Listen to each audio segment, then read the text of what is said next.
এই দেশটাকে রাজাকার মুক্ত করে এবং যারা বিচারে আওতায় আসে না তাদেরকে বিচারের আওতায় এনে তাদের অতি সত্বর বিচার করা এবং তাদেরকে উপযুক্ত শাস্তি দিয়ে আমাদের দেশটাকে কলঙ্ক মুক্ত করা। এবং আমরা অনুরোধ করব, আমরা 50 বছরে জাতির পিতা বঙ্গবন্ধু শেখ মুজিবুর রহমান এবং তাদের মেয়ে মাননীয় প্রধানমন্ত্রী শেখ হাসিনাকে ধন্যবাদ জানাই। তিনি যেন আমাদের মুক্তিযোদ্ধাদেরকে সম্মানজনকভাবে সম্মানের জায়গায় স্থান করে দেন এবং যারা এখনও মুক্তিযুদ্ধের তালিকায় আসে নাই, বীর মুক্তিযোদ্ধা এবং ভুয়া মুক্তিযোদ্ধা, তাদেরকে বাদ দিয়ে প্রকৃত মুক্তিযোদ্ধাকে তালিকাভুক্ত করার জন্য আমি বিনীতভাবে অনুরোধ জানাচ্ছি। জয় বাংলা, জয় বঙ্গবন্ধু। আমরা প্রথমে বঙ্গবন্ধুর 7ই মার্চের ভাষণ, একটা ইনস্ট্যান্ট ভাষণ এবং এটা যুগান্তকারী একটা ভাষণ, সেই ভাষণেই মূলত শেষের দিয়ে শেষ উদ্বুদ্ধটা আমরা হয়েছিলাম এবং হয়ে আমরা ঝাঁপিয়ে পড়েছি প্রতিরোধ যুদ্ধে, পরে মুক্তিযুদ্ধে। এবং এই দেশ তখন একটা আওয়াজ সারা দেশব্যাপী ছিল যে এক দেশ এক নেতা বঙ্গবন্ধু বাংলাদেশ, একটা আওয়াজই ছিল সারা দেশে। সেই আহ্বানে উদ্বুদ্ধ হয়ে আমরা মুক্তিযুদ্ধে যোগদান করেছিলাম। আমরা চেয়েছিলাম একটা গণতান্ত্রিক ও সাম্প্রদায়িক রাষ্ট্র ব্যবস্থা গড়ে উঠুক, একটা বৈষম্যহীন সমাজ ব্যবস্থা গড়ে উঠুক। সেইটা 28 বছর শুধু বাংলাদেশ মুক্তিযুদ্ধ বিরোধী না, বাংলাদেশ বিরোধী একটি শক্তি, মূলত একটি শক্তি এই বাংলাদেশ শাসনে চলে আসলো। এটা আমাদের দুর্ভাগ্য।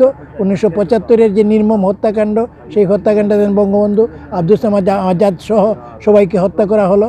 কিন্তু এই আমাদের 1948 থেকে 1970 পর্যন্ত যে রাজনৈতিক অধ্যায়, তারপরে 1971-70-এর নির্বাচনের আওয়ামী লীগের ম্যান্ডেট পাওয়া, সারা বাঙালির ম্যান্ডেট পাওয়া একটা স্বাধীন বাংলাদেশ গড়ার জন্য, এবং 1971-এর 25শে মার্চের শেষ প্রহর থেকে প্রতিরোধ যুদ্ধের মাধ্যমে মুক্তিযুদ্ধ শুরু হয়ে যাওয়া, সেটা ছিল একটা দ্বিতীয় অধ্যায়। এবং সেই অধ্যায়ে আমরা ভারতকে অভিবাদন জানাচ্ছি যে তাদের শত বাধা বিপত্তি সত্ত্বেও, শত আর্থিক দারিদ্রতা কনস্ট্যান্টস, যেটা বাধা বিপত্তি সত্ত্বেও তারা আমাদেরকে কিভাবে সাহায্য করেছে। প্রায় 1 কোটি শরণার্থীকে তারা খাওয়ার দিয়েছে, তারা মূল অস্ত্র তারা দিয়েছে। Bhutan, Bharat, Poland, Soviet union সহ 18টি দেশকে আমরা কিছুদিনের মধ্যে, কয়েকদিনের মধ্যে 18টি দেশ আমাকে স্বীকৃতি দিয়ে দিল। 13 দিনের যুদ্ধ, মূলত 9 দিন হলো, বাকি 4 দিন মনস্তাত্ত্বিক যুদ্ধ। সেই যুদ্ধে আমরা পাকিস্তানের 93,000 সৈনিক সৈনিক যে সারেন্ডার করে আমাদেরকে, পৃথিবীর ইতিহাসে এরকম ঘটনা নাই যে 93,000 সৈনিক সারেন্ডার করছে, এটা নাই। কিন্তু তারা আমাদেরকে ভয় পাইতো একটু বেশি পাকিস্তানিরা, কারণ পাকিস্তানিরা ভাবতো যে আমরা জেনেভা কনভেনশন মানি না, কিচ্ছু মানি না।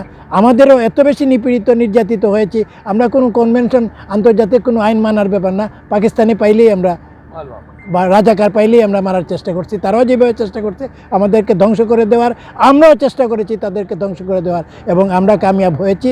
28 বছর আমাদের বিপক্ষ শক্তি ক্ষমতায় থাকলেও এই কিছুদিনের মধ্যে আমরা স্বল্পোন্নত দেশ থেকে মধ্যম আয়ের দেশে পরিণত হয়েছি। আমরা দোয়া করি আমাদের নতুন প্রজন্ম, নতুন জাতি যারা আমরা উঠিয়ে, এদের কিছু আমরা হাল ধরতে হবে, তারাই হাল ধরতে হবে। এই দেশটিকে রক্ষা করতে হবে। একটি গণতন্ত্র অপসরদায়ী দেশ আমাদের আমরা যুদ্ধকালীন সময় আমরা সব হিন্দু, মুসলিম, বৌদ্ধ, খ্রিস্টান সবাই একত্রিত হইয়া এই পাকিস্তানি বেনিয়া বাহিনীদেরকে আমরা তাড়িয়ে দিয়েছি, নাহলে বড় কঠিন হতো। এবং যুদ্ধকালীন সময় আমাদেরকে যে বিরাট একটি সাহায্য করেছেন আমাদের ভারতের প্রয়াত মিস ইন্দিরা গান্ধী, যদি উনি আমাদেরকে সাহায্য না করতো, যদি আমাদের 1 কোটি মানুষকে জায়গা না দিত, তাহলে আমাদের বোধহয় অনেক দেরি হতো, স্বাধীন হতো, কিন্তু অনেক দেরি হতো, অনেক ক্ষতি হতো। উনি এই সাহায্যটি করায় আমরা অত্যন্তভাবে তড়িৎ গতিতে আমরা দীর্ঘ 9 মাস 10 দিনে দেশটি স্বাধীন করতে পেরেছি। এবং রাশিয়া তাদের আমাদেরকে অনেক সহযোগিতা করেছে। 1971 সালে আজকে যারা আমাদের সেনাবাহিনী, পুলিশ বাহিনী, র্যাব বাহিনীর উপরে তারা বদনাম তুলছে, সেটা আমরা বিশ্বাস করি, সেটা ঘৃণা করি। কারণ এই সন্ত্রাসীরা, এই আমেরিকারা সেই দিন তারা বলছিল 1971 সালে 7ম নৌবহর তারা ছাড়তেছে আমাদের বিরুদ্ধে, কিন্তু রাশিয়া সেই সময় বলেছিল আমি অষ্টম নৌবহর ছাড়বো। আর তারাই আমাদের দেশের মায়া কান্না কাটছে। মানবতা কোথায় আছে? তারা আফগানিস্তানে কী করেছে, ইরাকে কী করেছে, লিবিয়াতে কী করছে?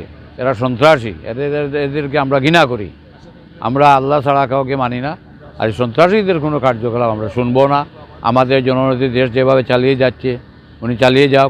ইনশাল্লাহ আমরা মুক্তিযোদ্ধারা আছি ওনার সাথে। আমাদের সন্তান ছেলেমেয়েরা সব আমাদের এই বাংলাদেশের পক্ষে জননেত্রী শেখ হাসিনার পক্ষে কাজ করবে। আমরা রাজাকারের বিচার দেখতে পারবো কিনা, কিন্তু বঙ্গবন্ধু সুযোগ করলেন মাননীয় প্রধানমন্ত্রী ক্ষমতায় আসার পরে আমরা জীবিত থাকা অবস্থায় আজকে উন্নত দেশ দেখে যেতে পারছি, আমরা মুক্তিযোদ্ধার উন্নয়ন দেখে যেতে পারছি, ইতিহাসের প্রকৃত ইতিহাস দেখতে পারছি। সবার প্রতি অনুরোধ জানাচ্ছি যারা ইতিমধ্যেই রাজাকারের বিচার দেখে যেতে পারছি।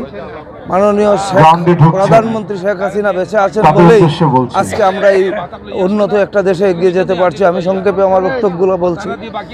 হয়তোবা যদি আল্লাহ ওনাকে বেঁচে রাখেছেন বলেই আজকে আমরা জুড়িবিহীন তলাবিহীন একটা দেশ, আজকে স্বল্প উন্নত দেশ থেকে আমরা মধ্যমায়ের দেশে পরিণত হয়েছে এবং উন্নত দেশে এগিয়ে যাচ্ছি।